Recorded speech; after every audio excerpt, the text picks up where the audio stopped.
filled with excitement, fun, and is beyond limits. But the question is, are you ready to jump? If it is a yes, then you have jumped into the world of ultimate entertainment. Welcome to YOLO 247, a place of fun, indulgence, and endless surprises. दोस्तों, आपने Iran की Mahsa Amini का नाम सुना होगा, जिस हत्या कर दी थी क्योंकि उसने हिजाब नहीं पहना था। महसा अज़दाली प्रोटेस्ट में इसका बेटा पकड़ा गया था, इसका बेटा मर गया, किसी का लड़का खत्म हो गया। आपने सिर्फ पुलिस से या सरकार से यह पूछा कि मेरा बेटा मरा क्यों, प्रॉपर कोर्ट के थ्रू उसको 13 साल की सजा हो गई। एक सवाल पूछिए। जय हिंद दोस्तों, मैं हूं मेजर गौरव आर्य और आप देख रहे हैं आज की ताजा तरीन खबरें। हसन रजा पाकिस्तानी क्रिकेट का एक नाम है, ज्यादा बड़ा नाम नहीं है, लेकिन हाँ, पाकिस्तान के लिए क्रिकेट खेली है उन्होंने, इंटरनेशनल क्रिकेटर रहे हैं, पाकिस्तानी क्रिकेट टीम का हिस्सा रहे हैं। तो आजकल वर्ल्ड कप चल रहा है, जाहिर सी बात है साबिक क्रिकेटर्स को यानी कि रिटायर्ड क्रिकेटर्स को बुलाया जाता है, बोला जाता है कि साहब आप बताइए आपकी राय क्या है, पिच कैसी है, टीम कैसी है, माहौल कैसा है, कौन किस तरीके से खेलेगा, टैक्टिक्स के ऊपर, ऑपरेशंस के ऊपर, स्ट्रेटजी के ऊपर बड़े बड़े डिस्कशंस वहां पे साहब होते हैं।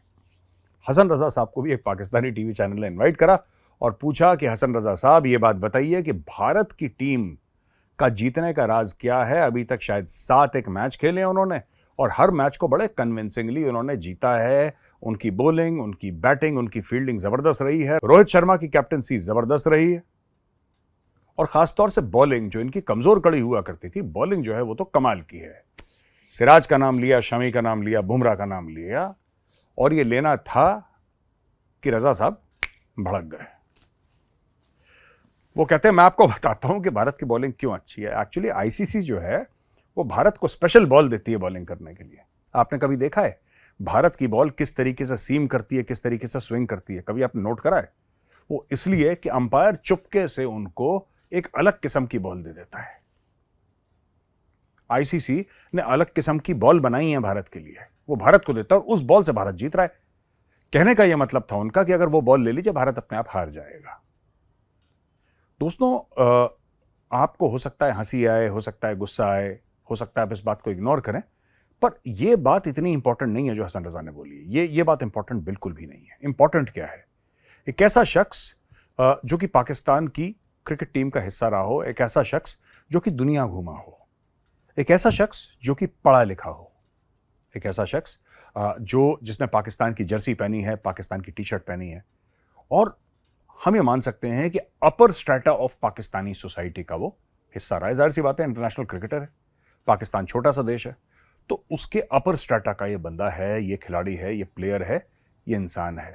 जब उसकी ऐसी कॉन्स्पिरेसी थ्योरी में ऐसी राय हो सकती है उसकी कि हर चीज के पीछे साजिश, और ये पाकिस्तान के पढ़े लिखे तबके की बात कर रहा हूं मैं, ये पाकिस्तान की क्रीम की बात कर रहा हूं, जाहिर सी बात है उनकी नेशनल टीम का हिस्सा रह चुका है।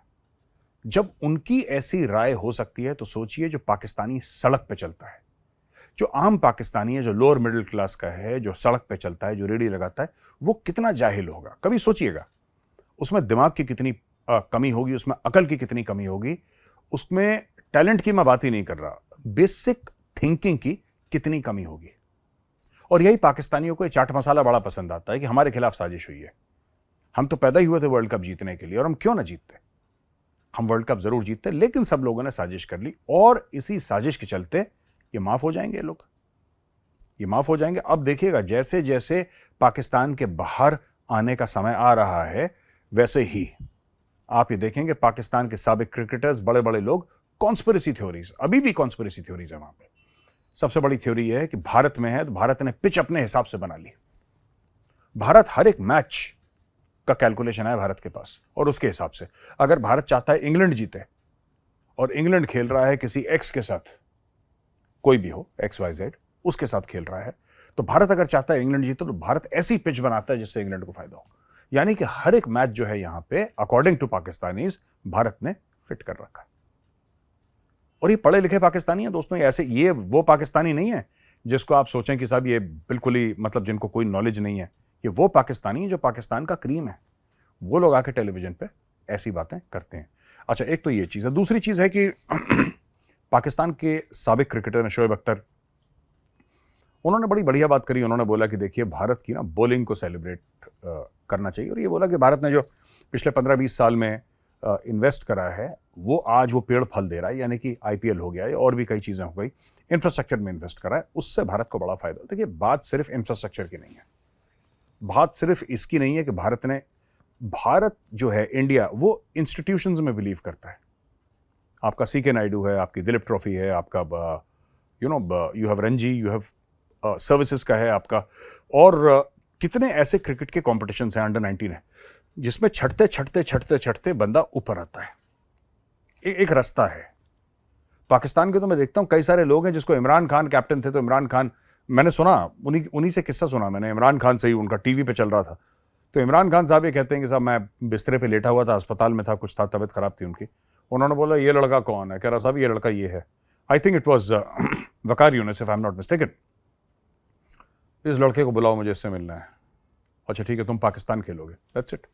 वो कोई रैंडम लड़का है, उसको देख लिया उन्होंने, कोई लोकल मैच होगा कवर कर रहा होगा, उन्होंने बोला तुम पाकिस्तान खेलोगे, दैट्स इट, हो गया, काम खत्म हो गया। तो दोस्तों इस तरीके से पाकिस्तान की क्रिकेट चलती है, और यही कारण है, ऐसी बात नहीं कि पाकिस्तान की क्रिकेट में टैलेंट की कमी है, ऐसी बात नहीं है, बट जब आप किसी भी चीज़ को मिसमैनेज करेंगे वो चीज़ पर आगे नहीं चल पाएगी।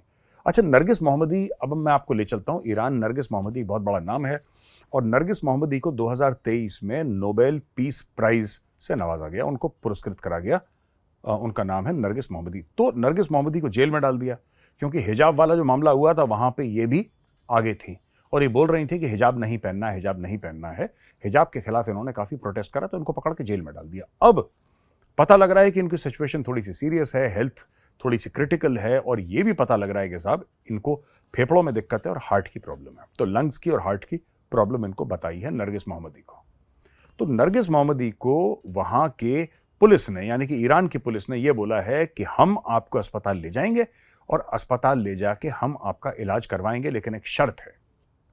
तो पूछा उन्होंने क्या शर्त है, तो उन्होंने फिर बताया पुलिस ने कि शर्त यह है कि आप यहां से जेल से लेकर अस्पताल जाएंगे, आप हिजाब पहन के जाएंगे।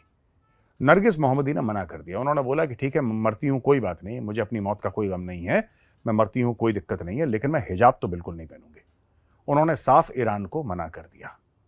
ईरान की जो गवर्नमेंट थी, ईरान की जो पुलिस थी, यानी कि government, the structure of Iran, it was told very categorically that I will not wear a hijab, तुम्हें जो करना है तुम करो, नहीं ले जाना ना अस्पताल, तुम्हें ये लगता है कि मैं मर जाऊंगी, ठीक है कोई बात नहीं, लेकिन मैं हिजाब नहीं पहनूंगी। ये दो टूक उन्होंने कह दिया। ये थोड़ा सा एक लेसन है भारत में जो मुस्लिम लीडर्स हैं, जो बहकाते हैं, बरगलाते हैं मुसलमानों को। जैसे वो केस था वहाँ पे कर्नाटक में, आप देख रहे थे, वो लड़की है जिसको ऑपोजिशन ने भी काफ़ी बोला था कि ये तो बहुत बहादुर है। कोई बहादुर बहादुर नहीं है। जब आपको ये गारंटी है भारत में कि आप ऐसा करेंगे और कुछ नहीं होगा आपके साथ, तो सबके अंदर का शेर पैदा हो जाता है। असली जो बहादुर है वो नरगिस मोहम्मदी है। वो हिजाब ना पहनने के लिए और प्रोटेस्ट करने के लिए जेल में है वो, ठीक है। उसकी मौत आ रही है, उसको पता है कि दिल की बीमारी है, फेफड़ों की बीमारी, उसकी जान जा सकती है, फिर कह रही है कि मैं हिजाब नहीं पहनूंगी, मैं मरती हूं तो मुझे कोई गम नहीं है। इसको कहते हैं बहादुरी। वो बहादुरी नहीं कि पूरा मीडिया सामने खड़ा हुआ है और सारे मोबाइल फोन खोल के हैं और आपको पता है कि भारत का कानून आपको अलाउ करता है प्रोटेस्ट करना, फिर आप शेर बन जाएं। ये कोई शेर वेर नहीं है। मैं अब ईरान की जो लेडीज हैं, ईरान की जो औरतें हैं, मैं उनको सैल्यूट करता हूं यार। मैंने ऐसी बहादुरी, बात सिर्फ हिजाब की नहीं है, but hats off to the ladies, the women of Iran. ये जितने, जिसको कहते हैं ना कि जो इनकी थिंकिंग में, जो इनकी आइडियोलॉजी में, जो इनके बिलीफ सिस्टम में मजबूती है, वो मैंने बहुत मुश्किल से ऐसी कहीं दुनिया में देखी होगी तो देखी होगी, 1 or 2 places, otherwise this is extremely rare. And what a beautiful thing where अपने अपने बिलीफ सिस्टम के लिए को खड़ा हो जाए और ये बोले कि नहीं साहब ये मुझे एक्सेप्टेबल नहीं है, चाहे जान चली जाए लेकिन ये एक्सेप्टेबल नहीं है। दोस्तों, आपने ईरान की महसा अमीनी का नाम सुना होगा, जिसकी हत्या कर दी थी क्योंकि उसने हिजाब नहीं पहना था। फिर काफ़ी प्रोटेस्ट हुए। एक दूसरी औरत है ईरान में जिसका नाम है महसा अज़दानी। महसा अज़दानी, इसका बेटे को प्रोटेस्ट में इसका बेटा पकड़ा गया था और इसका बेटा मर गया। पुलिस के साथ झड़प में इसके बेटे की डेथ हो गई। यंग लड़का था। तो इस औरत ने बोला कि मेरा बेटा, इसने पूछा फिर पुलिस से कि मेरा बेटा क्यों मर गया, मेरा जवान बेटा, उसने तो कुछ करा नहीं था, वो तो सबके साथ चल ही रहा था, उसको क्यों मार दिया। तो उस औरत को 13 साल की कैद दे दी गई। दोस्तों, जस्ट इमेजिन, किसी का लड़का खत्म हो गया, आपने सिर्फ पुलिस से या सरकार से यह पूछा कि मेरा बेटा मरा क्यों, उसको प्रॉपर कोर्ट के थ्रू उसको 13 साल की सजा हो गई है, एक सवाल पूछने के लिए। ये है ईरान का शरिया कानून दोस्तों। अब आप समझ सकते हैं कि ये जो पूरा मामला है ईरान का, ठीक है, कि आप सवाल पूछें तो आपको जेल में डाल दिया जाएगा, आप हिजाब ना पहने तो आपकी हत्या हो जाएगी। ये सब दोस्तों ईरान में चल रहा है। How unfortunate it is. तो दोस्तों यहां पे मेरा वीडियो खत्म होता है। अगर आपको वीडियो पसंद आए तो उस वीडियो को लाइक करिए। मैं हाजिर होऊंगा मंडे को अब एक नए वीडियो के साथ। तब तक के लिए जय हिंद।